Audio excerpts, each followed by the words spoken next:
Hi everyone, welcome to this video on MMAE, or monomethyl auristatin E. This slideshow was created by Dr. Roberto A. Miki, and we will be discussing this antimitotic drug. Thanks for tuning in. Help support our channel by remembering to hit like and subscribe. MMAE is an antimitotic drug that interferes with tubulin formation, leading to cell apoptosis. It is an analog of dolastatin 10, derived from the shellless mollusk, Dolabella auricularia. MMAE is 100 to 1,000 times more potent than doxorubicin. The drug also induces increased radiation sensitivity in cancers.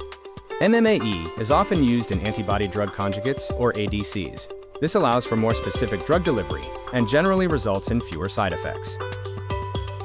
Despite the benefit of antibody-drug conjugates, MMAE can still cause side effects such as peripheral neuropathy, diarrhea, fatigue, and neutropenia. An example of an MMAE drug is enfortumab vedotin. The diagram illustrates how the drug binds to cells, is internalized, cathepsin cleaves, and releases MMAE, and induces cell apoptosis by blocking tubulin polymerization.